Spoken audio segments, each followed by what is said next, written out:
Welcome to the 60th year class reunion for the Westport High School class of 1957. And we are being filmed, and this film will end up on our website, so everybody who didn't get to come can enjoy it as though they were here. When the camera happens to look at you, don't stick your tongue out, okay? Smile like you're having a good time. And don't stick.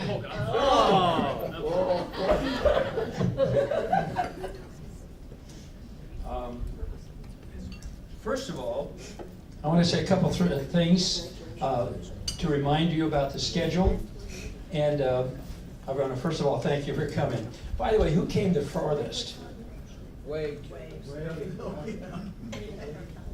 You're Florida, right? No, where are you? Kiel. Virginia. San Francisco. Oh, Kiel, you're San Francisco, right? I don't know which is further. I think Virginia. And I'd rather He's other than you, right?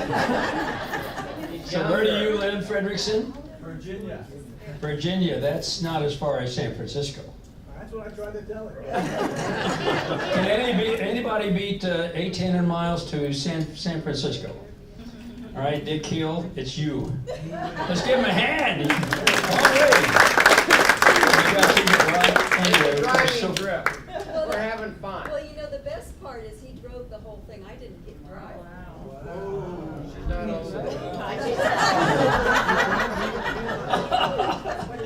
all All right. Let me remind you to wear your name tags tomorrow at church. By the way, most of the people in my church, if you come to church tomorrow, most of us have name tags anyway, so you won't feel out of place by having a name tag. And as far as the service tomorrow, if you're planning to go, make sure you pick up one of these, because this is a map of our reserve section in the sanctuary, and show you where to go, and be sure you pick one up. I'll put them on the registration table on so you can have it. So make sure you pick one up. 10:45, and we hope to rendezvous in. Is that your phone, Juanita? Take a message. I'm sorry. All right. So wear your name tags. And by the way, just to remind you, the name tags are not for you. They're for me and other people who have short-term memory loss. And there are some of you who walked up to me and I had not the foggiest notion who you were. So, and particularly some of you who have really changed a lot since I last saw you. You don't look anything like you used to look. I'm not going to say good or bad, but anyway. So be sure you wear your name tags for all of us. Remember and cherish the memories of those who have gone before us. And our most recent one is John Roop. And Maureen, where are you? Oh, there she is, right there. And we're so glad you're here today. I'm sorry that John couldn't be with us. Later on, I'm going to sing a song, Advance Morris Requests. And on your table is the words to that music. And we're dedicating this song to our classmates. That list is on our website. And so this is a song we're going to dedicate to them, Advance His Request.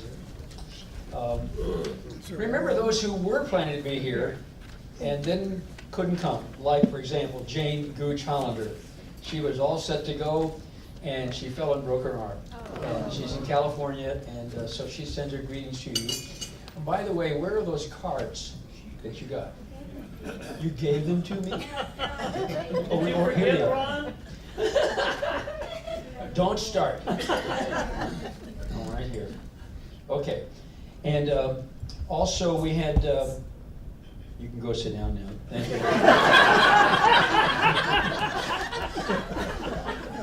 Poor Juanita, she put up with me for 8 months now. And by the way, the Westport gals said that they wanted me to chair this thing, and I said under only one condition, if I get Juanita to work with me. So we've been a two-person planning committee, and that's it. And I said, we make all the decisions. If you we make all the decisions, and if you don't like them, tough.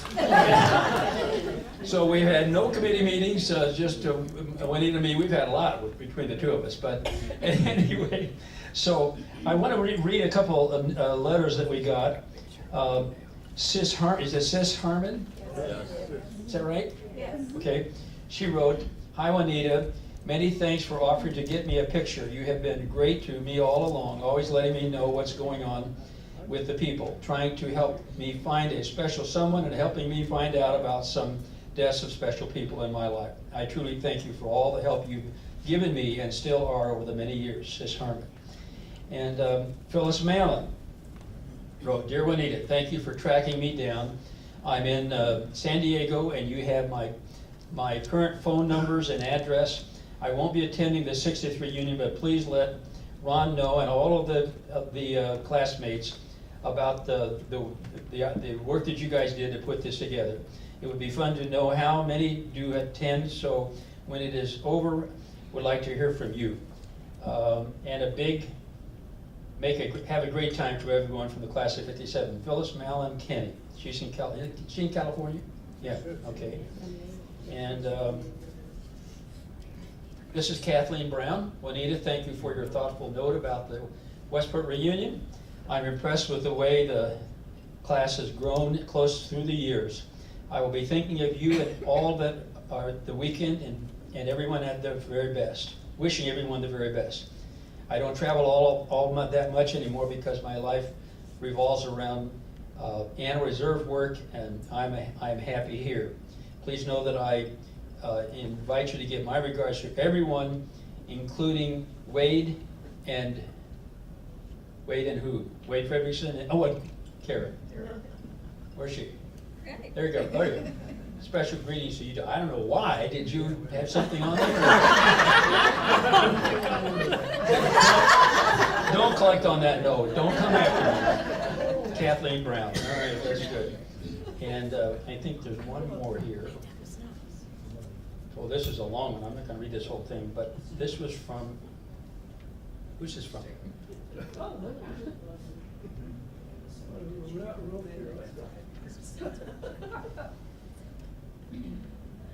Oh, this is, Tessie Good.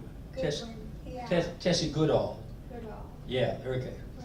Okay, she said, "Thank you so much for your note and concerning my brother Phil, Lester Philip Goodall.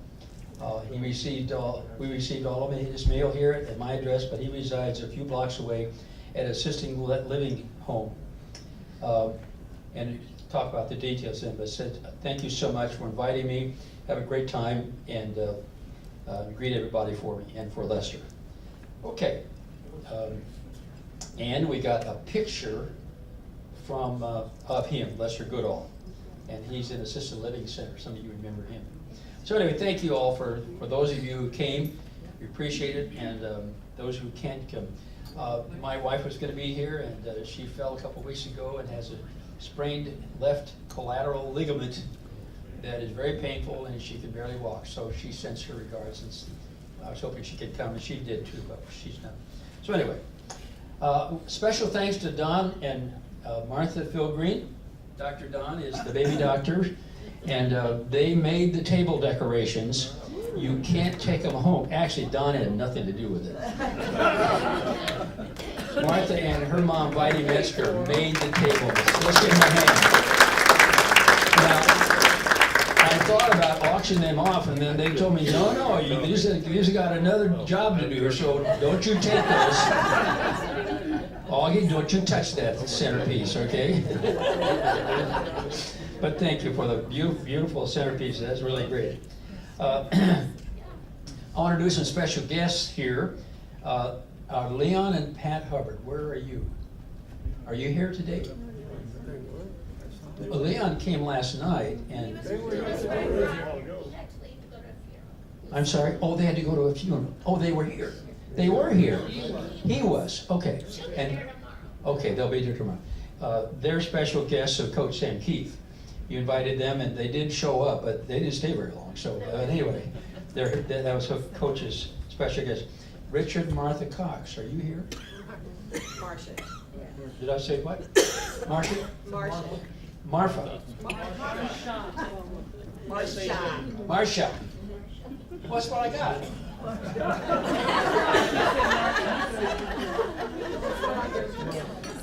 You just wait. Where are you? There they are. Special guest of Vance and Paula Morris. And you can tell us whatever you want to about them later on, right? Thank you guys for coming, and nice to have you with us, very much. Okay. For those who, let's see, I think I got all my notes covered here before we start the program. Let me just check one more thing. Next page. We're fine. Okay. All right.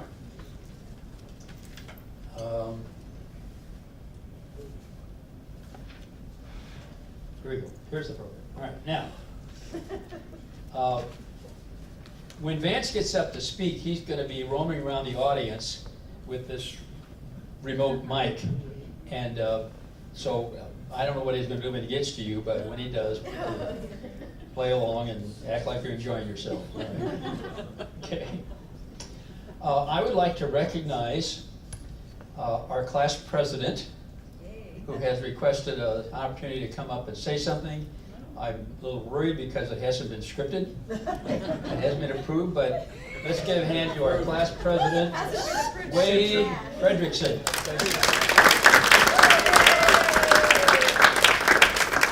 I got one question for you. How come you're still a flat belly? A girdle? How did you do that? I don't want to know. Wait, welcome. Where's the camera? He's right in your face. You're right, this is not scripted, of course, and I tried to get out of this and told Ron many times is I have no reason to be up here talking to anybody, but I am. But what I wanted to come up here and do was to say that how hard it is, how much work goes into putting one of these things You've together. not done this before you put this up. Up to here now. How much effort is put into like a reunion like this. And we luckily had two people who come forward and volunteered to do this for us. Juanita Furness, I'm just gonna use maiden names, and Ron Philgreen, would you please stand up? We're gonna acknowledge you guys again for doing an outstanding job.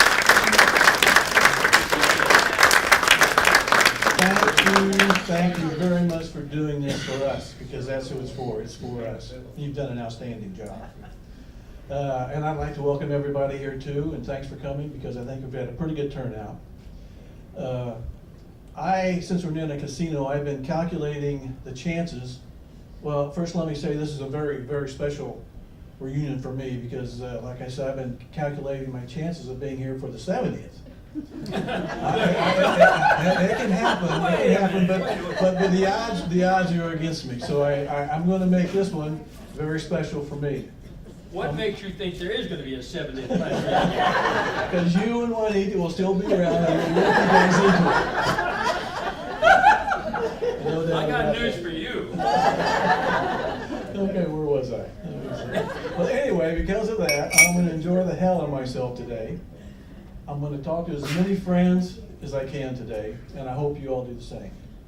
So thank you very much for coming, and that's all I have. Back to you, Ron. Thank you. Let's give him a hand. Now, you saw on the agenda, this is your chance. If anybody here would like to say a few words and share a memory, this is your chance to do that. Who's going to be the first one? Can I? Yes? Can I do that? You want to take that job over and put that into your speech? Well, there goes that agenda item. We're done with that now. Okay, I'll let you do that. Is it scripted? No, it's going to be live.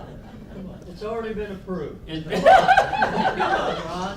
Who approved it? Juanita, did you approve it? Where's Yes, of course you did. Oh, she did, all right. Okay. Well, let's see.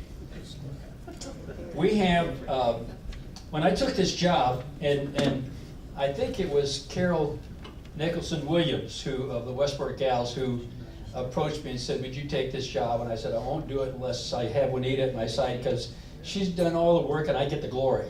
So, and she said she's not doing another one either, so just in case you're wondering. In particular, if I'm chair, right?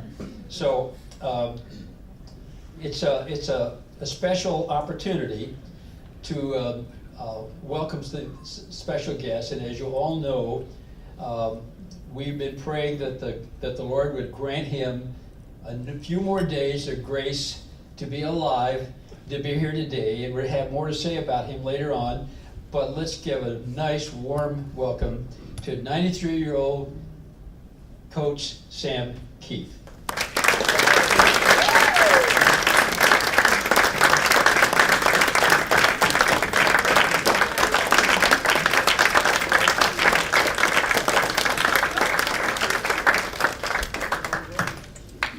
Number 5.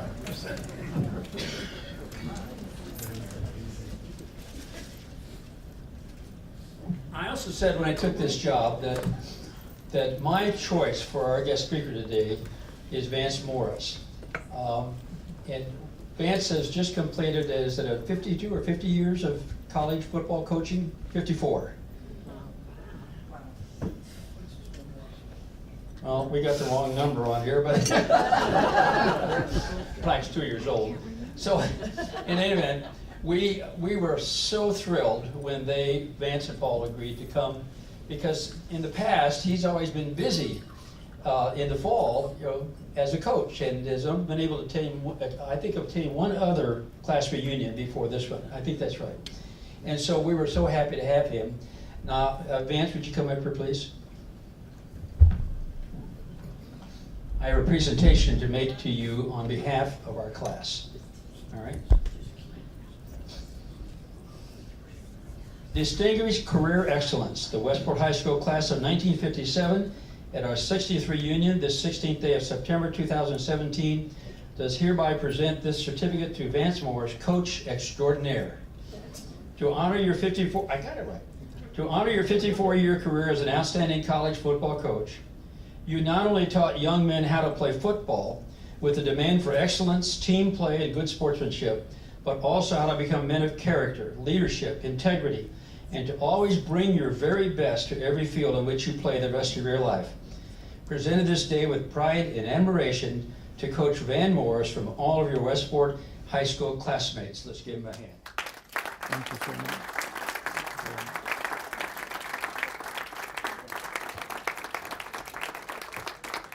Well, stand up and give him a hand. Thank you.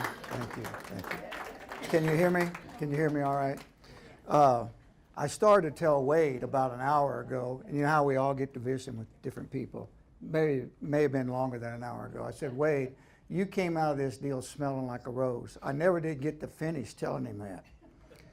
Because he, as you all know, he was our class president. And when Ron called me, I said, I have no business being a speaker at this 60th reunion. This is my third one, I believe. I think I came to the 25th, and somebody last night told me I came to the 35th. So anyway, thanks, Dick. Appreciate getting Mr. Keith. I was thinking we got to get him around where he can see. So anyway, if you're expecting a big speech, you're in for a big disappointment. We're all here to celebrate one another. That's why we're here. And if I refer to football very much, forgive me, because that's all I've done basically since I graduated from Westport. And I'm not any kind of extraordinary coach. I'm just one of the guys, okay, along the way. And, you know, I've been blessed far more by every coach that I had and by every player I ever had the opportunity to interact with than I ever blessed them, without a doubt. You know, I did retire 2 years ago in January, and I still go to practice about 3 days a week, and it's 51 miles from our house one way. Because when I'm there, I told someone earlier today, when I'm there at practice, I'm 18 years old. I'm 20 years old. Seriously, I'm 23. Everybody there is 18 to 23 years old. We got one kid, he's not a kid anymore, he's 25. But So anyway, if I refer to something along the way about that, forgive me. Now, there's a song some of you may have heard, may not have heard, but it's pretty good. And just listen to this song for a minute, if you will. And hopefully, my family all tells me, especially our daughter, that I have selective hearing. I just don't hear good. But maybe you have that same problem, but hopefully you'll be able to hear this song and relate. Can you hear me okay? You need this mic? I need the mic. There you go. There's a... Let's pray it works. Harvey runs a grocery store and Margaret doesn't care. Jerry drives a truck for Sears and Charlotte's on the committee. And Paul sells life insurance and part-time real estate. Helen is a hostess, Frank works at the mill. Janet teaches grade school and probably always will. Bob works for the city and Jackson Land Research. And Peggy plays organ at the Presbyterian Church. And the class of 57 had its dreams. But we all thought we'd change the world with our great works and deeds. Or maybe we just thought the world would change to fit our needs. The class of 57 had its dreams. They run the trailer park, Jan sells Tupperware, Randy's on an insane ward, Mary's on welfare. Charlie took a job before, Joe took Freddie's wife, Charlotte took a millionaire, and Freddie took his life. John is big in cattle, Ray is deep in debt. Where Mavis finally wound up is anybody's bet.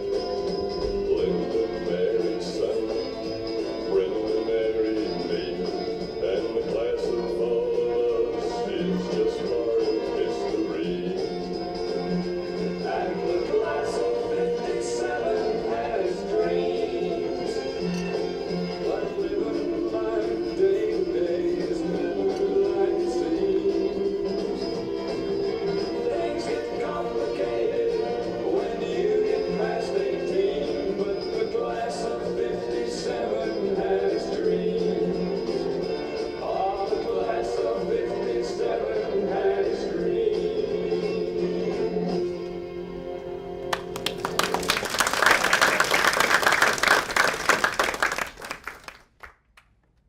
You got the station. I'm gonna turn it off. Saturday morning, cereal's There you go. You mean where it says off? And by the way, I want to acknowledge also to Ron and Juanita for all the. I mean, we wouldn't be here. None of us would be here today if it wasn't for them. They've done all the hard work. They've plowed the hard ground. I want to take the opportunity to introduce my wife, Paula. Some of you may know or may not know her. She's not from Westport. I got a lot of good things from Westport, but I didn't get Paula from Westport. She's from Lee Summit. And the class of, there you go, class of 59. We met at William Jewell College. We're both graduates of William Jewell. I was a junior, she was a freshman when we met. We celebrated our 56th anniversary in June the 3rd. And, you know, as all of you men know, she's the greatest blessing in my life. I wouldn't make it without her, couldn't make it without her. She does everything, and I just along for the ride. She was, before I knew her, she was Miss Jackson County, the auto show queen, and about a bunch of other stuff. So, but she's the boss of our family. So I'm kind of going to make this hopefully not boring, but also meaningful. We all have memories, and that song, the class of 57, probably is beginning to trigger some memories for each of us. And I'm just going to mention some things, places, people, stuff like that, and it'll probably trigger a memory for you. I don't know how many people we have here, but how many we have, we'll have that many different memories. 65. 65 people, so we'll have 65 different memories on just different things that pop in my head, okay? Because it's not scripted. But this is going to be a 3-part deal. So I'm going to say 39th and Main. Just think of 39th and Main. And Cat's Drug Store. 39th and Main, I came back to Kansas. Get on the mic. I came back to Kansas City, and Who are you? From Oric, Missouri. It says Herb Snedden. Yes. I lived in Oric, Missouri for 1 year. That's where my folks are from. I came back, and we lived in various places, but 39th and Main was my stomping grounds. And as an 8th grader, I went to Calvary Baptist Church, and they loved me there. They took me in. I got to remember a man named Tom Pickell. He was my Sunday school teacher. He was 6'8". He was an All-American basketball player from Arkansas, and he was, if you can imagine this, Abraham Lincoln and Gary Cooper. That's who he was. He looked like him. He was soft-spoken. He was the best guy, and he came to my, he was on, I didn't have any family come to my football or track meets, but he came to my track meets, my football games, and then I'd come on Sunday for him to kind of tell me how I did. But I love Tom Pickell. He's a great man, and it's a great memory that I have. Thank you, Herb. And look, if you do make a comment, tell us who you are, because we either can't see that far or we've forgotten. But, so, Cat's Drug Store. Remember Cat's Drug Store? Oh, yeah. Anybody got a memory of Cat's Drug Store you want to share? What about Cleese? Cleese Bookstore. I remember Cleese Bookstore because that was where it happened, you know. And I don't know how many of you remember the Tuesday after Labor Day, I believe of 1952. That was the first day as an 8th grader that we walked to school. Did anybody here, did any of your parents drive you to school on the first day of school in 1952? Stand up if they did. You know, we're not old fogies. You know, we didn't walk to school barefooted over broken glass uphill both ways, but we grew up different, didn't we? Yes. Did we ride a school bus to school? No. It didn't make any difference where you lived in the Westport area. You got to school, however you got to school, and it was probably walking both ways. Male or female, didn't make any difference. And I remember that Tuesday, the day after Labor Day, which is when school used to start, walking to Westport. First day. I'd never been inside Westport High School. I'd never been in it. I'm an only child, raised by a single parent. I think we moved 4 or 5 times in my 5 years at Westport. So I came to school from different ways, you know, different directions.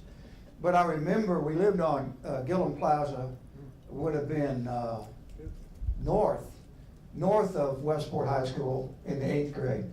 And I can remember walking to school, I wasn't one bit afraid. I wasn't one bit awed by Westport High School. I wasn't. You know why I wasn't? Because I think Mr. Keith went there too. I went to George B. Long in grade school. And right across from the playground at George B. Long in high school, did anybody else go to George B. Long in grade school? There you go. Right across the playground on what would be the west side, there was a family that lived there, the Gardner family. Twin brothers, Ben and Ed Gardner, and a younger brother, Gary Gardner. Gary's a year older than us. You guys remember him? Yeah. Okay, so my mom worked 2 jobs. So when school was over every afternoon, I mean, I had nowhere, I just hung out. I think I was 50-something years old when I heard the term latchkey kid. I thought, I was one of those guys. I didn't know I was one of those guys, because I was just one of those guys. But right across there where they lived, Ben and Ed Gardner and Gary, when Ben would get home from football practice at Westport, I was still hanging around the playground, playing with whoever was still there. And Ben would come over, and I can remember exactly what Ben wore all the time. Ben would wear, he didn't wear Levi's, he wore Lee Riders. Turn him up one small turn at the bottom. He wore a white t-shirt, and he wore moccasins and white socks. And he would come over there with an old skinned up football, and he would punt that ball. And I would be at the other end of the playground. I can't say I ever caught it, but I would shag it and throw it back to him. Ben Gardner was my hero. I knew Ben Gardner was a senior that fall at Westport High School. I couldn't wait to get to Westport High School and walk up those stairs, and I'd see Ben Gardner somewhere in that hallway. I also knew, usually on Fridays, even when I was still at George B. Longman, the players, athletes, would wear their leather sweaters to school because there was a game that night. And Ben had 3 stripes on his sleeve. Give me 3 stripes when I get to Westport. I'm going to be on that varsity as a sophomore because Ben Gardner had 3 stripes. And then you remember the games were played at Blue Stadium. Yes. Our 8th grade and freshman year, I so much wanted to play at Blue Stadium. But they built those 3 stadiums, one at East, one at Lincoln, and one at Southeast, and everybody thought that was a good deal. Man, I wanted to play at Blue Stadium because I could remember those gold helmets shining when they'd come out of the dugout. You were coaching then with Mr. Barrett. And I would get right behind that dugout, as close as I could get. They'd come up out of that, snake out of that, and run out on the field. And then Ben Gardner would punt in the warm-ups, and I'd just watch the ball go over the lights, it seemed like. So, anyway, that was that Tuesday. But does anybody here have a memory you'd like to share about your first day at Westport High School? 1952, 8th grade.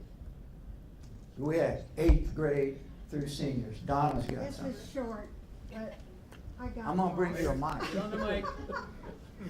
I was probably the only one in the 8th grade that got lost.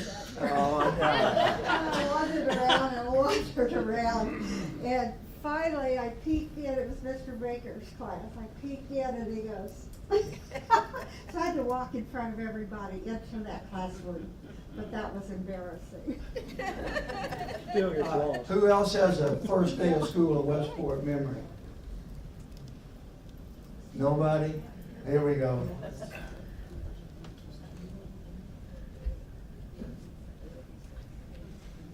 Dale? Yeah, Dale Oyer.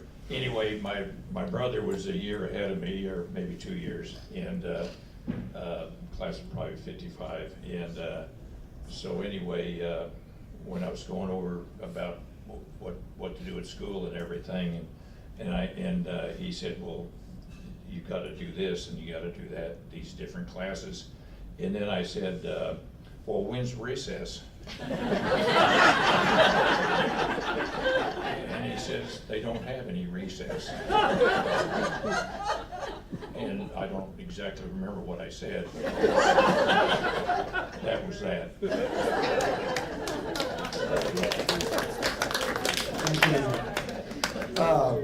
Thank you. Yes, sir. Here we go. Dr. Phil Green. Don Pilgreen. By the way, Dr. Don, how many babies have you delivered now? 3,985.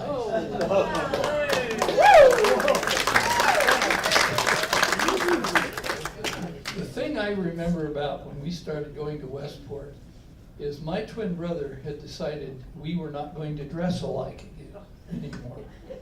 We, all the way through grade school, we went to William Volker, and all the way through grade school, my mother made us wear the same thing as each other every day. Every day. Every day. And when we started in 8th grade, he refused. He would deliberately change clothes so we would not be wearing the same thing. So sometimes I would have to delay getting dressed till he got dressed so I could dress like him. And I don't know if you remember that when in 8th grade I got elected to the student council something or other for the 8th grade class. But it was only because Ron's name was not on the list. And they thought I was Ron. So they voted for him. And I won. I actually did. But it was because they were voting for him and they didn't know it. Thank you. Any other memories from those early 8th grade years? You remember Common Learnings class? I had Miss Cannon. Remember that? Were you in that class, Wade? Yeah. I looked after Ron called me, and I reluctantly said I would do this. I'm still debating why. I had told myself, I've only been to 2 of those, and I'm probably not gonna do it. But I said to myself, if the school that I retired from, Louisiana College, if they do not play at home that weekend, I'm going. Well, I hadn't looked at the schedule. They didn't play. They're playing away from home today. So I had told myself. So I called and said I would do this, and I'm thinking, that Wade is a rascal. He should be up here, you know. But anyway, what about Valentine's? You remember Valentine's? Valentine's drive-in? You had to go to Valentine's after any game. It was required. It was written in stone. No matter what happened, win, lose, a riot, a fight, it made no difference. You had to go to Valentine's. And you know how that line that you went in the door kind of like that, the parking lot's back here, and the line would snake out there. And you're waiting forever. And then whoever you had played earlier that evening, maybe Northeast or Paseo or somebody, they'd buzz by in the car and yell at you. If Pollock was there, he'd jump in the car if he hadn't want to chase him. Probably. So, anybody got a memory from Valentine's drive-in you want to share? Valentine's, I haven't been on Main Street. We left Kansas City in 1974. Haven't been back in the Westport area very much since then. Valentine's isn't still there. The National Guard Armory, for some reason, I remember right across the street from Valentine's Drive. You remember that? Yeah. You don't remember that? All right. What about some of the teachers we had? I remember Miss Brubaker.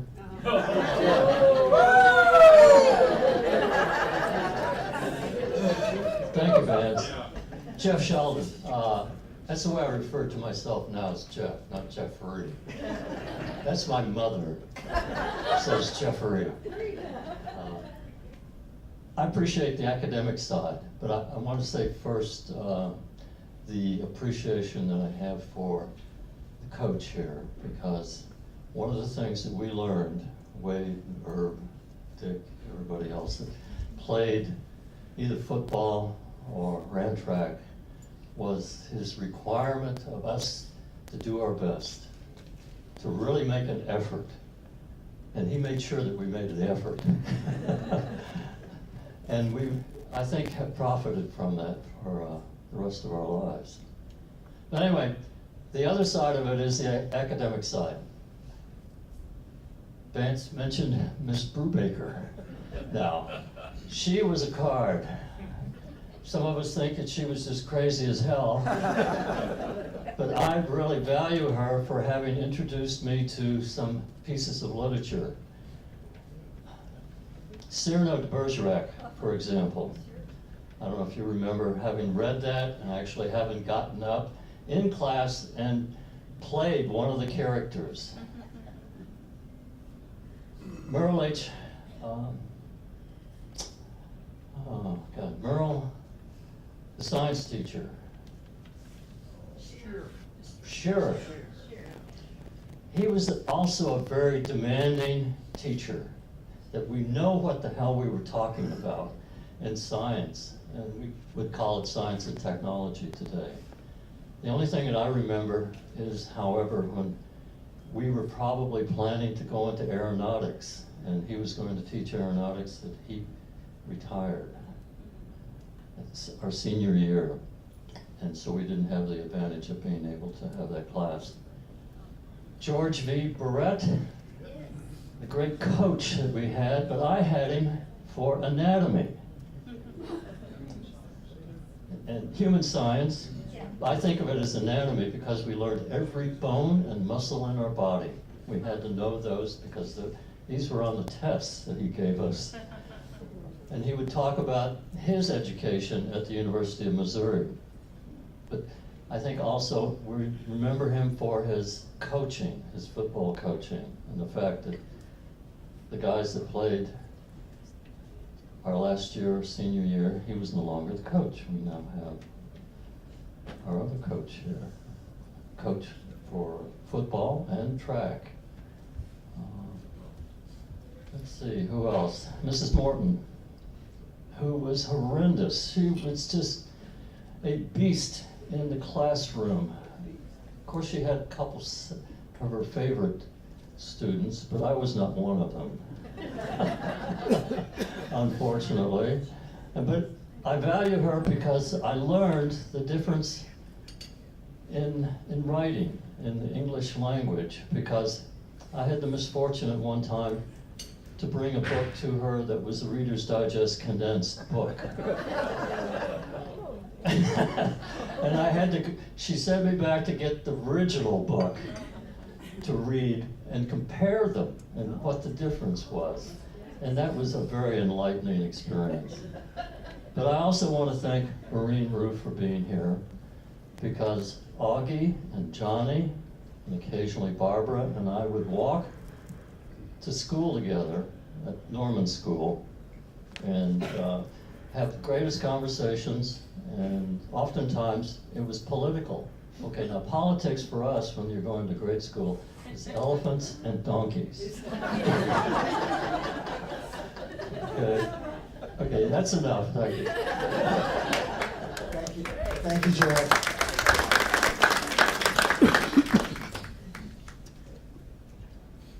Another common learning teacher was Mr. Keplinger. But what I want to tell you about him is in 8th grade, there were a bunch running for student council. By the way, what is your name? Oh, I'm sorry. I have a lot of them. Barbara, Henshaw, Shannon, Goodwin. So, anyway, we were in Mr. Keplinger's class. There was, when you walked in, there was a chalkboard here, chalkboards across the room, and we were tallying the votes for everyone that was running.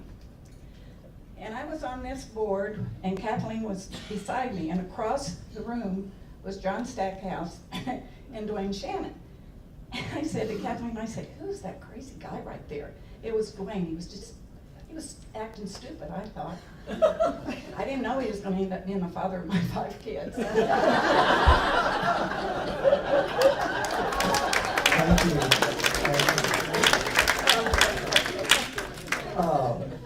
Any other common learnings teacher memories? Here we go. Have you ever asked yourself what was, my name is Ron Filgren. Have you ever asked yourself what was the most valuable class that you took in high school? You know what mine was? Typing. I had the pleasure of setting the record when I was a junior, typing 100 words a minute for 5 minutes with less than 3 mistakes. Augie did 16 minutes. 16 words a minute, okay? Ray Trevinson did 9. He still types that stuff. the skill that I learned to type in high school did me such great favor because I typed my way all the way through college and graduate school and clear into my career. I've been typing all my life. Everything that I've published, everything that I've written, every chart or graph that I've done, I learned at the feet of Mr. Ballantyne. Do you remember him? About 12 years ago, I was out on the east side going into that shopping center, which is there no more, and Mr. Ballantyne was coming out. And he was 89 years old. And I said, Mr. Ballantyne, he wheeled around, he said, who are you? And I said, I want to talk to you. And I sat him down, we sat down at a bench there, and I said, I want to thank you for what you did for me. And he looked at me, he says, I don't know what you're talking about. I said, you taught me how to type. And he burst into tears. And he said, nobody has ever come back and thanked me for being a typing teacher. What a precious story. And that's what I remember about my favorite teacher at Westport High School, and it wasn't Mrs. Brubaker. Thank you, Ron. This will probably surprise you, but I think I learned one skill from Mrs. Brubaker that has helped me my entire life. You know, you'd walk in there, and I had her in the afternoon. It was sometime after lunch. Her hair was going 8 different directions. You know, if it was warm outside, the window was up. And she always had a wooden pencil sharpened behind her ear. And she'd sit over there at that desk kind of by the windows, facing this way, and we'd all be here. She'd pound that desk, and she would tell us how bad we were. How bad we were, how we were going to dogs. She would rip us. But there's one thing I learned from her, was listening skills. Really. Look people straight in the eye. Sit up straight. Pay attention. Act like you're interested. And be somebody. And she would always tell us, do you know that Westport High School has more Rhodes Scholars than any other school in America? We've had 5 Rhodes Scholars from Westport High School. I didn't even know what a Rhodes Scholar was. I knew I wasn't one of them. But I learned that from Mrs. Brubaker, you know, and so you can learn to fake it till you make it, you know. I mean, to act like you know what's going on. I learned that from Miss Brubaker. She was demanding. We had a lot of great teachers. We had a lot of great teachers at Westport High School who cared about us. We didn't know what we didn't know, but they knew what they wanted us to be. And thank the Lord for them. We've got somebody back here that wants to make a comment. I am standing up. Hey, excuse me. Can you get it? I'm Mylene O'Hara Blodgen, and I sat by Mary Hamilton and Mr. Miles' history class. And I said to Mary, I think you and Augie would make a great couple. And she took me up on that. And my other memory, I didn't start Westport until I was a sophomore. So I had a late start on everybody. But I remembered I was hall monitor, and I got an award one year at an assembly for being a great hall monitor. But I remember letting Augie skip out of class and out the school door many, many times. Do you remember that, Augie? It never happened. Never happened. Deny it, Augie. Here we go.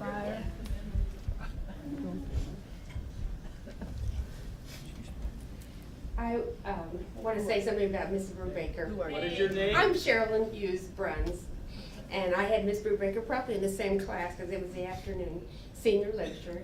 I remember her for the Reader's Digest test. I still take them every time I look at them because she made us take them every year. In the back, they have the vocabulary. I owe her a lot for that, but I also owe her a lot for the listening skills. I went in there, we were terrified. You couldn't move your chair off of the X that it was on because I sat towards the back, and you had to watch her all the time. And if you didn't, she called you on it. And when I went to college, I realized that was a very great skill, because I could watch the teacher, even if I wasn't listening, I could think it. So I wrote her, and because I got compliments on it from other teachers out there. And I thought she really did me a great favor. Another thing she told us was, imitation is the sincerest form of flattery. That was something that we learned. And years later, my daughters were having a squabble with their neighborhood friend. And so I tried to tell them it wasn't copying. Imitation was the sincerest form of flattery from Miss Brubaker. And I met this daughter's friend 20 years later, and she said, "This is what I remember you for." Oh. So I thought, you don't never know how many ripples go forward from what you learn from these teachers. It goes on and on. And I also have a story about Mr. Barrett. I was in this human science class. He was a coach at polo before he came to Westport, and he was short, and he was said polo was not very good. They didn't win many games, and he was sitting on the back of the bench. And during the game, they made a touchdown, and all the players jumped up, and he fell over. And he said, and what they reported was, Polo scored a touchdown and the coach fainted. Thank you. Mr. Barrett, Pee Wee Barrett. I had that human science class too. I sat at a table with Charlie White, a year older than us, class of 56, deceased now. Fred Red, Marvin Braden. For some reason, I hung around with those guys a lot, probably too much. And I don't know how any of us passed that class, but anyway, I remember the table where we sat in the back of the room, and we couldn't wait. I mean, Mr. Barrett was such a good teacher, but we couldn't wait to get out because next was 6th hour gym. Obviously, we had human science 5th hour. We were headed to 6th hour gym, and Mr. Barrett was, he cared. You know, he really cared about all the students, male, female, athlete, non-athlete. He was just a great teacher. That's what made him a great coach. We, the class of 57, we never had Mr. Barrett as our coach. Mr. Keith was our football coach for those 3 years. But you could go down to the Municipal Auditorium for any event, the Golden Gloves boxing, NAIA basketball, NCAA basketball, East-West Shrine Game basketball. G.V. Barrett was the announcer at the Municipal Auditorium. Big 8 track meet, whatever it was, he was there. And just because you knew him from Westport, and if you were at a sporting event in Municipal Auditorium, you felt like, I own this place. I own this place, you know? Because Mr. Barrett's the PA guy. So other memories, anything connected to Westport that anybody wants to share? Hey, Vance. Yes, sir. Since you're on Mr. Barrett, I'll tell you my story about it. Brian Hostin. Wait till the mic gets to you, Brian. I can talk loud. Brian Hostin. I wasn't with any of y'all during grade school. I went to Kumpf, which was over off of Prospect, I think. And we lived on South Benton. I remember my parents moved over to Rock Hill Road. So I still wasn't around any of y'all. I was the only student around the area. And so I would walk to school. And Coach Brett would pick me up many a day. But you know what he said, he was short. And in those days you had just a bench. So I was sitting there with my knees up in my face because of his car. And of course he drove, I think he drove a new Pontiac almost every day. I mean, every year. But he picked me up regardless of the weather, and we would talk then for that few blocks. The other person I remember walking is Mr. Miles, because he lived back behind the high school. And I'd be walking, and he'd be coming downstairs, and we'd walk into school. He always had interesting stories too to tell. The other teacher was Miss Card. I don't know where any of you had her for accounting. But in my senior year, for some reason, she asked me to help her up there in the office. That's when we collected money for everything. And I'm with some of the people in here. I was probably 16 minutes. I mean, probably 16 minutes for typing. But she taught me typing after we got through with all the business. But she was a great lady. And that's the ones I remember the rest. Thank you. I'm standing right here. I think Dick Cox wants to make a comment. You know, Dick's a year younger than us. Doesn't he look good? I look real good. I just had a couple of words to say about Miss Brubaker. Miss Brubaker used to walk down the hall, and if you were holding hands with a girl, she got really upset. But the first thing I remember from her is she always taught me how to be a commanding parents. She said, always step forward and lean out over it. And that was the way you always have a commanding. I appreciated that very much. Also, the other teacher I had, really important to me was Mr. Wilcox. He was a drafting coach, drafting teacher, and I employed him, had him for 4 years. Down in the basement, wasn't it? By the cafeteria. Yeah. Oh yeah, I don't want to get that. I don't know why, thinking of this, thinking about down in the basement at Westport. Excuse me, who? There we go. Thank you. Jerry Buchanan. Speaking of Miss Brubaker, she calls me a lot of summer schools. It was one thing I remember her saying was, I think her dad was a doctor. And one thing that stuck with me through my whole life, she said, never call a doctor doc. She said, that is not being polite. And I always remember that, and I always call my doctors doctors. You hear that, Dr. Philring? I was thinking about the basement at Westport. You know, we had drafting down there, I think wood shop, metal shop, the gym, boys gym, girls gym was upstairs on the second floor, I think, and the cafeteria was down there. Now, you know, during our time at Westport, we actually integrated the schools. You remember that? We didn't have very many African Americans. I'll come back to that in a minute. But we had segregated cafeteria because the girls all sat on one side and the boys all sat on the other. Am I not right? And it had those great big posts right down the middle of the cafeteria. And if you even acted like you were going to get on the other side of that post, you were in trouble. So, you got one, you didn't even go to Westport.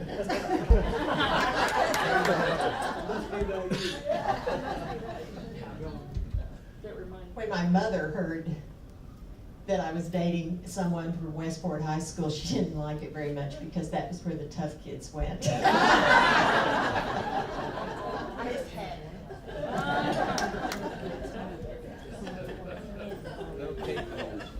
That's interesting. I know Dick Keel's got something to say about something, so say something. I am Dick Keel. Deb and I just drove cross country and coming across Colorado in through Kansas into Kansas City reminded me of 60 years ago, our good friend Johnny Stackhouse and I were going to go to the Air Force Academy to check it out. We just graduated, it's the summer of '57, so we get in my 48 Plymouth convertible, and here we are, probably had bald tires, just, you know, skimping on having enough money to buy gas at probably, what, 15 cents a gallon or something, you know. And we made it to the Air Force Academy, and this was going to be the first year that there were going to be it was going to be a 4 years curriculum for those incoming cadets. And so Johnny and I get to the academy, and we, I guess, went up to the admissions or someplace in the office there, and Johnny says, we'd like to have a tour. Boy, what are you talking about? We don't do tours here. He says, well, I've been accepted here. I'm gonna be entering this fall, and we'd just like to see the facilities. You come back next fall. Anyway, this past summer, Bev and I went to Washington, D.C., and I'd never been there before, and I just wanted to visit the wall. And so I got to say hello to Johnny. That's awesome. Thank you for sharing that. You know, I mean, we all remember John Stackhouse and what a vibrant personality. I can just see him right now, blonde hair, crew cut. Didn't he have a scar like that's right on his neck? I think he had a little bit of a scar there. But did he, Donna? You need to say something? Well, I was just gonna say that Bill and I had a going away party for him. Oh, you did? When he went to the academy. Yeah, let him hear this. And I don't know how many of you. Start over. Okay. Bill Henry and I had a going away party for Johnny when he was going to the Air Force Academy. And it was really special that, like Dick, we were in Washington, D.C. and got to see the wall. And it really did mean something. Thank you. Thank you so much. You know, John, and maybe Wade knows more, but John was a pilot in the Air Force Academy. Was he in the first graduating class for the Air Force Academy? 4 year. First 4 year? First full year. Yeah. And so help me, I'm having a senior moment. Was that Vietnam War? Yeah. That he was he shot down? Down there, he had a flame out. Okay, a flame out, yeah. Same. So, you know, he gave more than any of us could give. He gave everything. Other memories of teachers, curriculum, sports, anything that way with Westport. I want to move on to another. Here we go, Doctor. At least you didn't call me Donnie. I don't know if you all remember, we were Donnie and Ronnie. I wasn't. Yes, you were. We were talking about Mr. Miles. Yeah. And Mr. Miles was the first liberal I ever met. I mean, I don't know if you remember his political leanings, but he was so far left. He really was. Anyway, it was kind of amazing because I had come from very conservative people, and I didn't know there were people who thought the way he thought. But you remember he had a Volkswagen, and some of you guys, and I don't know who it was, put it up on his porch. And it was like 2 flights of stairs up to his porch. And he came out in the morning and his Volkswagen was sitting on his porch. Augie, was that you? Augie did it. Were you involved? No, I was not. Now, I remember Fisk Miles, because he accused me of cheating in that. What class was that we had with him? A history class, huh? American history. Social studies, history. Something. Anyway, I really wasn't cheating, but I had written some notes on the sole of my shoe. But look, I don't remember who it was that sat to my right, but he was copying off the bottom of my shoe. And Mr. Miles caught us. And I tried to get out of it by saying I wasn't cheating. He's reading off of my book. Fisk Miles, he was a piece of work now. But you know, did he graduate from Westport too? I think he did. I think he went to Westport, had gone to Westport. You know, some of the people at this table probably were talking earlier, and some of you may or may not know. You know, Mr. Keith's a Westport graduate. Did you know he graduated from Westport? Played football and basketball at Westport High School, then went to Missouri Valley College in Marshall, Missouri. I have to tell this. At that time, they held the nation's longest winning streak in college football. 41 games in a row. His team played in 5 bowl games in 4 years. Oklahoma broke that record with 47 wins in a row that still stands. Mr. Keith played on all 4 of those teams that went undefeated at Missouri Valley. Alvy Baker, you remember Alvy Baker? He played on those teams. He was a unbelievable sprinter and little All-American running back at Missouri Valley. I know for a fact, because I had coaches in college too that had played at Valley with him. He was from Marshall, Missouri, wasn't he? Alva, who was like MU's #1 recruit. He didn't want to leave home. He stayed at Missouri Valley. And I remember watching, I'm just remembering as I'm standing up there. I remember watching Alvy Baker walk in the gym. You know, he just came up on those toes. He had those big calves, you know. Oh yeah, Alvy Baker. You know, we probably were the only school, for sure, in Kansas City, maybe in America, boys or girls, you took your life in your hands to get from Westport High School to Gillum Park for gym class. Boys or girls, you had to go to, there was no safety patrol there like you had in grade school. There was nobody, I mean, Mr. Barrett, Mr. Moore, none of them held the traffic back. It's just everybody get there. Hopefully you get there safe. You could get hit going or coming. There were no lines to cross or anything. Nothing. Pardon? Cars weren't as fast. Yeah. And speaking of cars, you know, I think it was a requirement. I don't know if it was written in stone, that in order to be a manager of an athletic team, you had to own a car. I think you had to, because you had a car, Dick. Dick Hines had a car. Gary Gardner had a car. I'm leaving out somebody. Every manager of football or basketball, they had a car. And Bill Henry had a car. He wasn't the manager, but he had a car. Look, nobody had a car. There was a little parking lot, kind of, sort of, you might have said, behind where you came out the door of the locker room. Might have held 6 cars and no students parked there. I guess that was faculty parking. They may not have had cars either.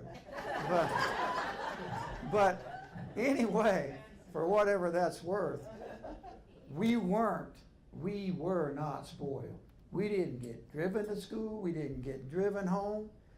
If you ran track, Mr. Key started the track program. You know, we had the Kelly brothers. They were older than us. They won the state championship, each one of them, multiple times in the 400 or the 800, indoor and outdoor in Missouri. They coached themselves. They just coached themselves. And then Mr. Keith, really, he and Alvy Baker, they started a real track program. We didn't have a track. You know, there wasn't a track. We were lucky if they put the goalposts up at Gillum Park before the season was over. Did we even kick extra points? We had no goalposts down there. But am I serious? Am I right or not? So, but the managers, they had to get the balls to the game, the basketballs or the football, and the medicine kit, and people would catch a ride with them to Southeast or East or wherever we were playing. You just got there, man. Figure it out.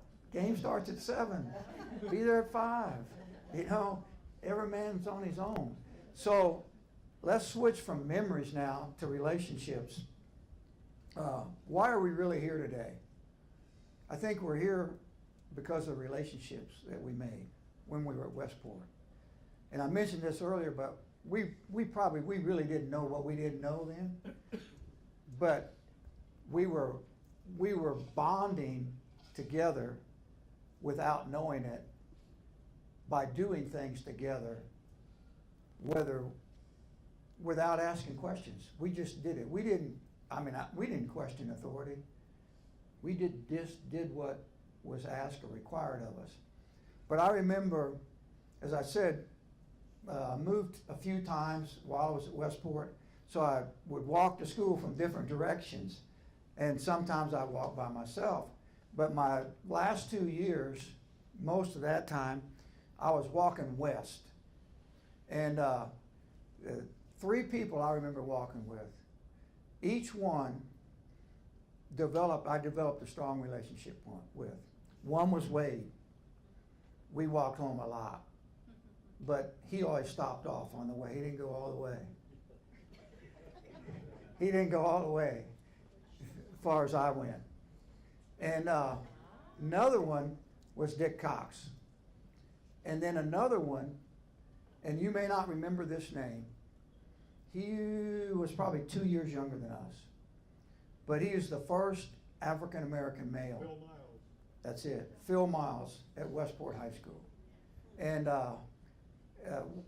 we walked home together a lot his freshman year, our junior year, his freshman year. We walked home a lot, the part way where he'd go and I'd keep going a different direction. And, you know, I can remember sitting down on a curb on the way home from school after football practice especially, and just talking about life with Phil Miles. And for some reason, I always kind of kept an eye on him in school. You know, we that I know of, we didn't have any trouble anyway along racial lines or anything, but I always just had my eye on Phil Miles. And he had an older brother you may or may not have known about named Bill Miles. Yeah, Bill. Bill went to Lincoln High School. This is going to sound, you're going to think, man, this guy's crazy. Where's he going with this? Man, I would watch Bill Miles in the summertime down at Gillum Park. Bill would be down there. He was a starting center for Drake University in Des Moines, Iowa. He'd be down there in shorts, just shorts, running. Nobody was telling him to run. He worked for the fire department in Kansas City. He was a fireman in the summer, but he'd be down there running, just running and running and running. And he'd run that hill that we all know around that tree. And I'd talk, and Phil would be down there, and I'd talk to him about Bill, and he'd say, you know, he played at Lincoln. Yeah, I know he played at Lincoln. He said, you know, Lincoln, they played like Oklahoma City, Douglas, Tulsa, Booker T. Washington, you know, black school in Little Rock, schools in Kentucky, Iowa, Kansas, Wichita. Man, I said, wish I went to Lincoln. They get to ride a bus to the games and eat. And he was kind of a hero too. He served as a hero to me, Bill. You know what happened to Bill? He went to Drake, graduated. He was a fireman, but he wanted to be a coach. And then he became a coach, and he got hired as a head coach at Manual High School. Nobody wanted to be the head coach at Manual High School, but they won. Then he got to be the head coach at Southeast. They won. Then I was coaching at Raytown South. I was the head coach at Raytown South. My phone rang. I answered in the kitchen. We lived in Raytown. It was Tom Osborne, head coach at Nebraska. He said, Vance, and we knew each other. We'd played against each other in college. He said, Vance, we're looking for an offensive line coach at Nebraska. And I wanted to call you, and I'm thinking, dude's going to offer me a job in Nebraska. Offensive line coach. He said, what do you know about Bill Miles? And I told him. They hired Bill Miles. He went from there to Ohio State, and he became associate athletic director at Ohio State University. But, you know, he's from our neck of the woods. And then his little brother, Phil, came. And then right behind him, with Wade's brother Boyd, Westport had a football team that was nationally ranked, undefeated, 10-0. And I believe they only gave up one touchdown the whole year. And they had Danny Hudgens at quarterback, and Jan Underwood at guard, Floyd Nails at one end. They swept everybody. And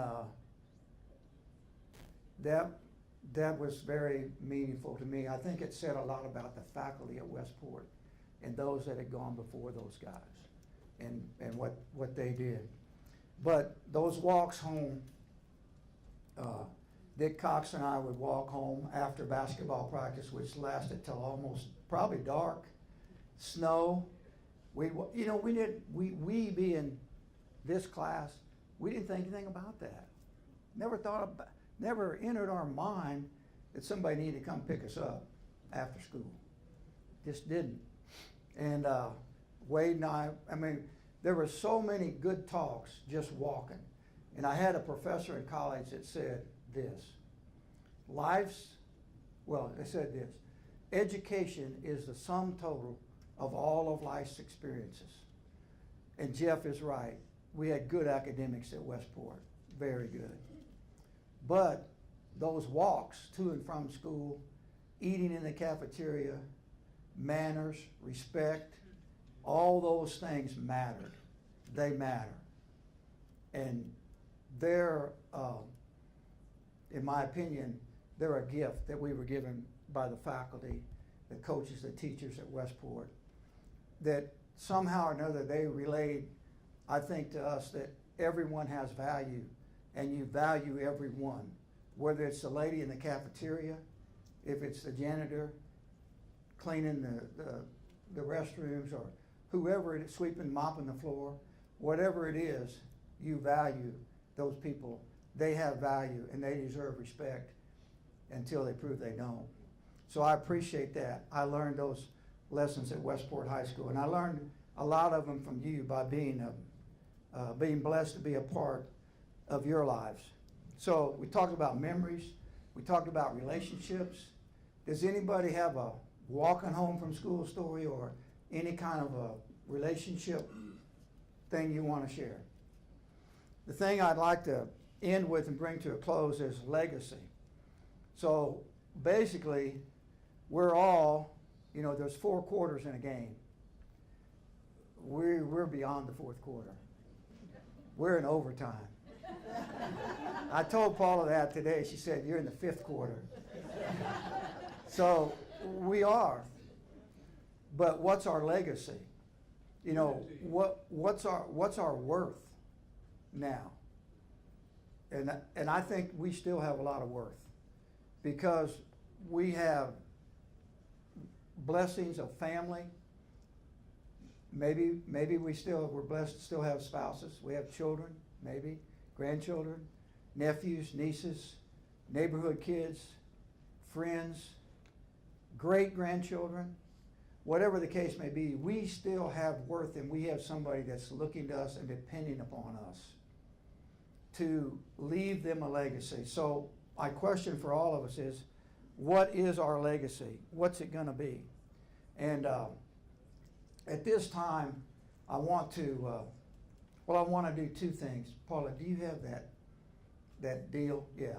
I want to read something, if you'll, no, this is a different deal. Thank you, Herb. This is something that's a favorite of mine, and if I can see well enough to read it, I will.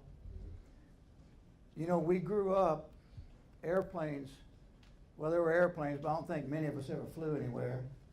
But a lot of us had ridden on a train as a child. You'd ridden on a train, right?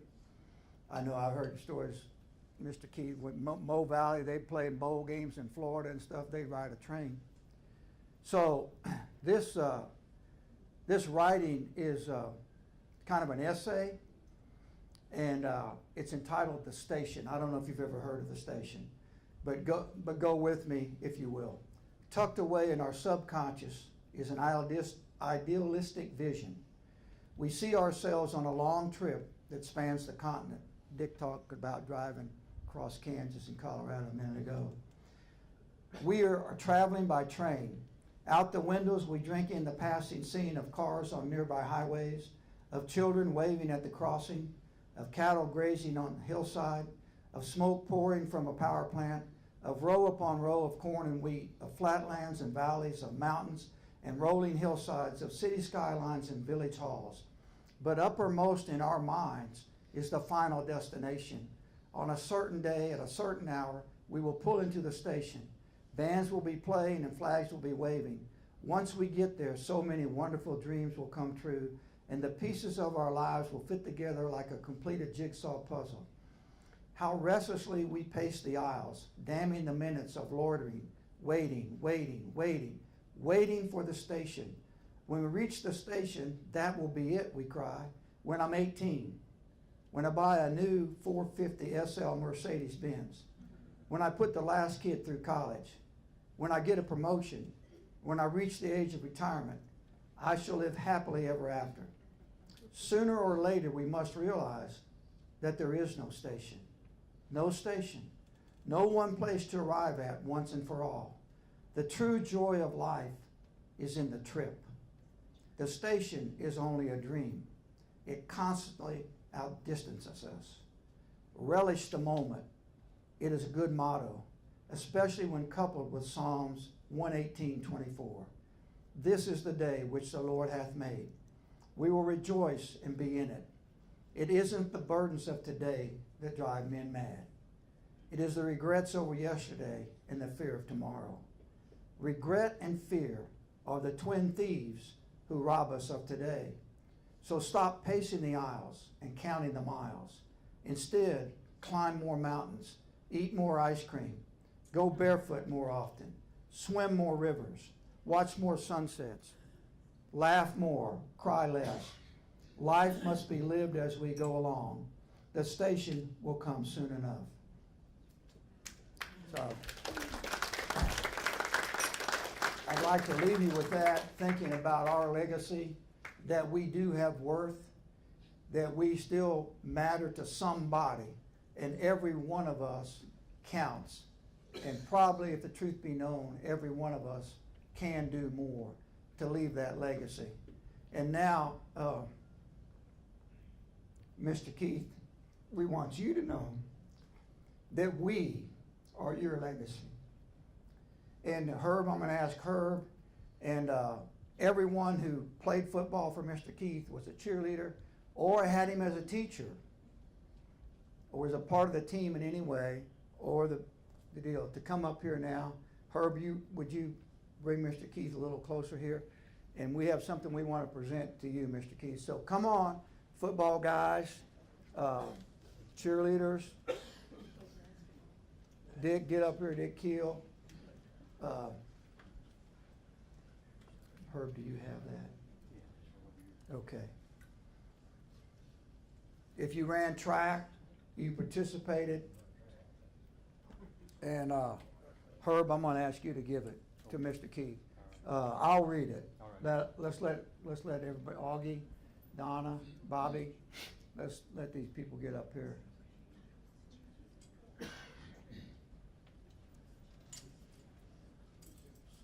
Some more of you were cheerleaders. Yeah, don't we have any other cheerleaders here? We've got cheerleaders back there. You do a better job with your cane than that. Oh, you still got a pretty good swing. Yeah, yeah. All right. Yeah, if you have Mr. Keith as a teacher, he taught civics. Yeah, yeah. Okay,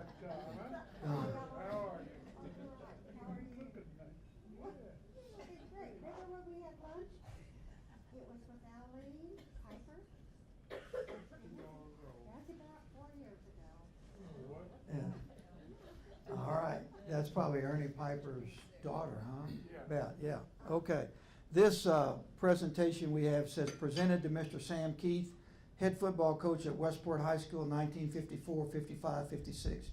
In appreciation for your years of service as a teacher, coach, mentor, and friend, presented by the Westport senior class of 1957.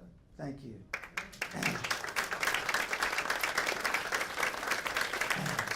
And you know, they say, when all is said and done, more is said than done. But Mr. Keith, would you like to say anything to these folks? Oh, I could talk for 10 hours. You mentioned the name. Put the mic up, mic to the mouth. Brubaker. Yeah. How many times that I have heard that name in my lifetime, because she was one of my teachers. At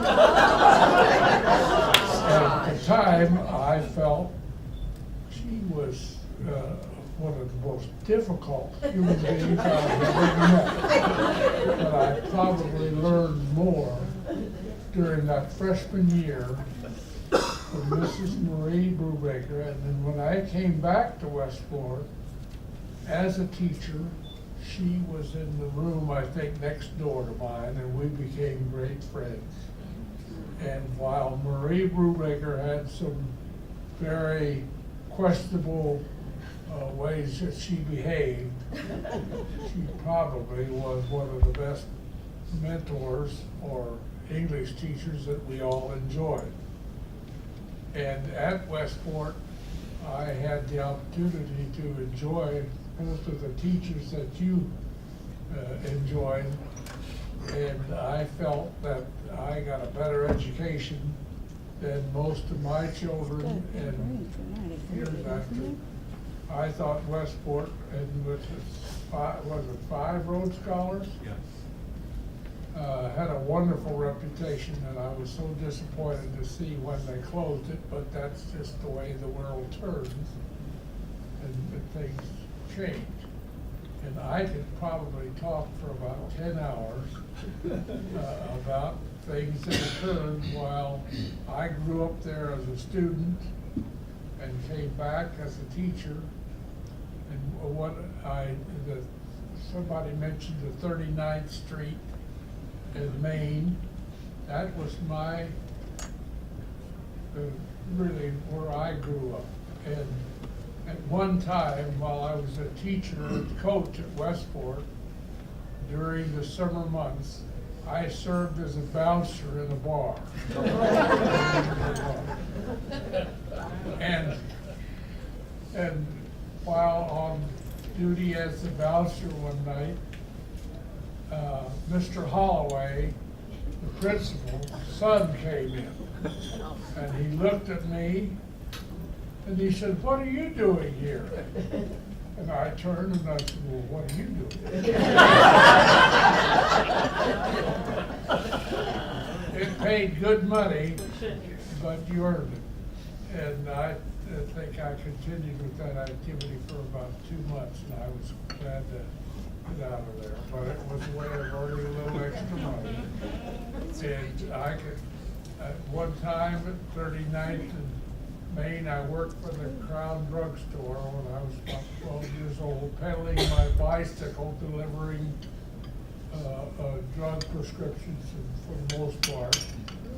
And I came out of an apartment building right across from Westport on, I believe, McGee Street just back of Cleves. As I walked out the front door, a man stuck a gun in my back. And I was like 12 years old. You know, and held me up, took every nickel I had in my pocket. And of course, he told me to get on my bicycle, and he didn't have to really tell me that. I probably set a record in the drugstore to tell my boss that I had been held up and the police appeared. And the first thing they made me feel, I had pocketed the money, and I was so disappointed in their behavior, but that, that's the way they have to work and conduct their activities. But I could name every store and up and down Main Street, and of course the Cash Drug Store was one of the famous drugstores of the nation. Whether you knew that or not, and that area was just really my second home, practically. Living in that area, I think today of all the good lessons that I learned, and the activity and the way people behaved in was a blessing compared to what I read in the newspapers today. I'm pretty well confined to my home, but a blessing has been, I watched track and field for the most part on television. And track was one of the things that I enjoyed, and I reinstituted it back at Westport when most of these young guys were there. And we had I thought a good experience. Herbie Stidden was an outstanding quarter miler, and Wade Fredrickson, I remember ran the 9.7 100-yard dash at Shawnee Mission, and how blessed I was to have those young fellows as students and athletes. And it was my blessing. I was blessed to have had the opportunity to be a part of their growing up and how much I enjoyed it. And as I reflect back, some of the great teachers that I had, and I can mention Mrs. Brubaker again, and she was a good teacher. She was outstanding. But there were also Addie King, some of you remember, was one of the nicest people I ever met, and a great teacher. And Fisk Miles, that used to have on your card, Fisk was an outstanding teacher, and we became good friends. And I often regretted that we didn't continue a lifetime relationship, but that didn't occur. What a pleasure it is for me to be here, and God bless him that I am here today at my age. But would you believe it? I have two former roommates. One is 94 years old, and the other is, I think, 95. They're both alive. We still communicate, and we still exchange stories. And of course, the greatest thing I have said many times is the memories that we have. They are such a wonderful part of my life, and I know they are probably in your life.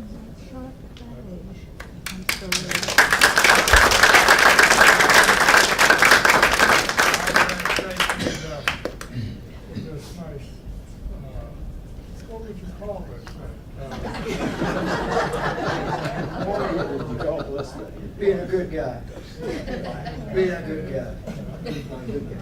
Let me tell you just about this guy. We got something? No, I want to tell you one more thing. Vance Morris said that he grew up with his mother. Of all the mothers I met at Westport, his mother was the most wonderful, caring person I have ever had the opportunity of friendship. And it's no wonder he turned out for the 54 years?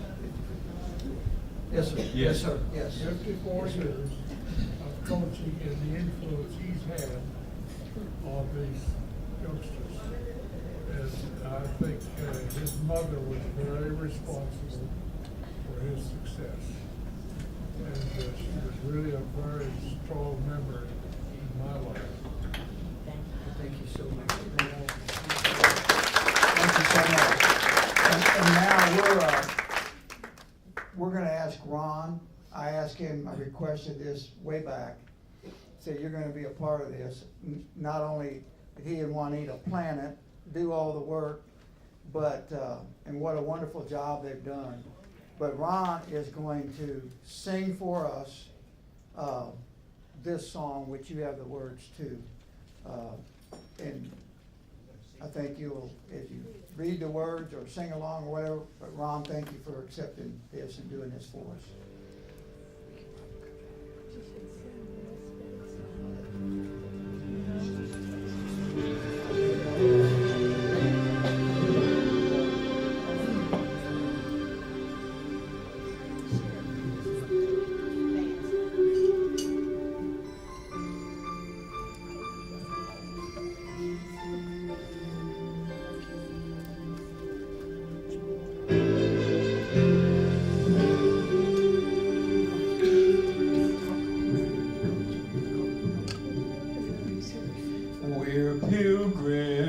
On the journey of the narrow road, and those who've gone before us line the way,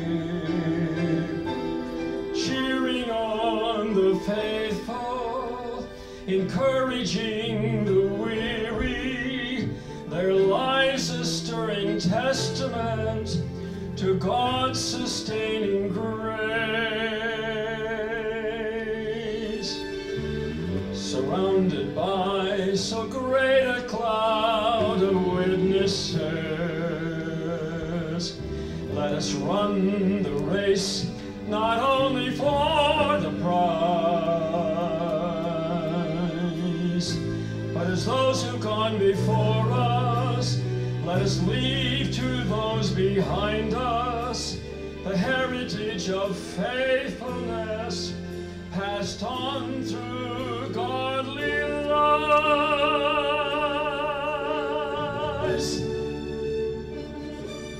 Oh, may all who come behind us find us faithful. May the fire of our devotion light their way. May the footprints that we leave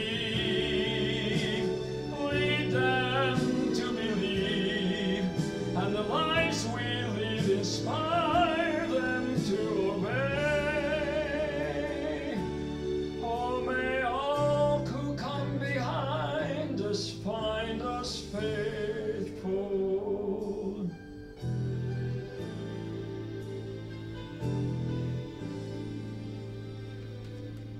After all our hopes and dreams have come and gone, and our children sift through all we've left behind, may the clues that they discover and the memories they uncover become the light that leads them to the road we each must find. Oh, may all who come behind us find us faithful. May the fires of our devotion light their way. May the footprints that we leave lead them to believe, and the lives we live inspire them to obey. Oh, may all who come behind us find us faithful. May the fire of our devotion light their way. May the footprints that we leave lead them to believe, and the lives we live inspire them to obey. Oh, may all who come behind us find us faithful. Oh, may all who come behind us, all who come behind us find us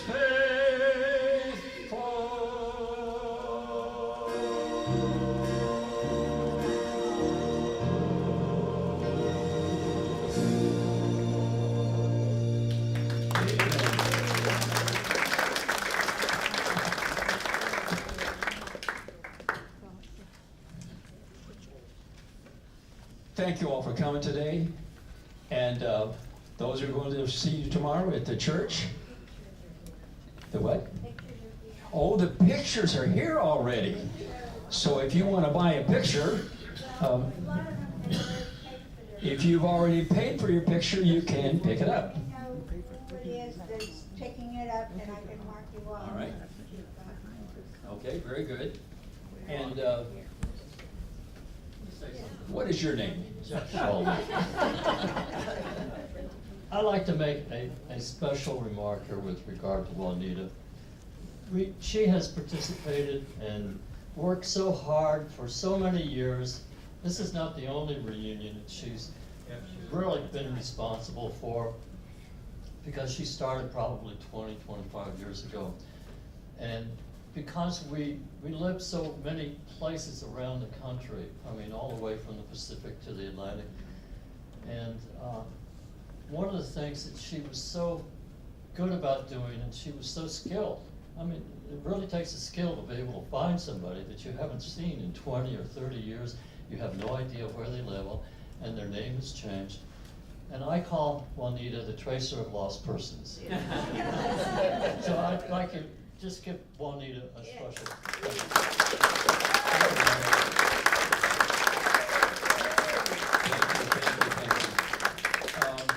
Don't forget, if you're gonna go to church tomorrow, pick up one of these. Here, I'm gonna lay them right here, okay? So if you want one of these, come and get it, all right? And are there any other announcements? Tomorrow afternoon at 12:30 to 2 o'clock, we have the buffet at the Gaslight Grill, and we hope to see you all there. Wear your badges tomorrow, and thank you, and good day.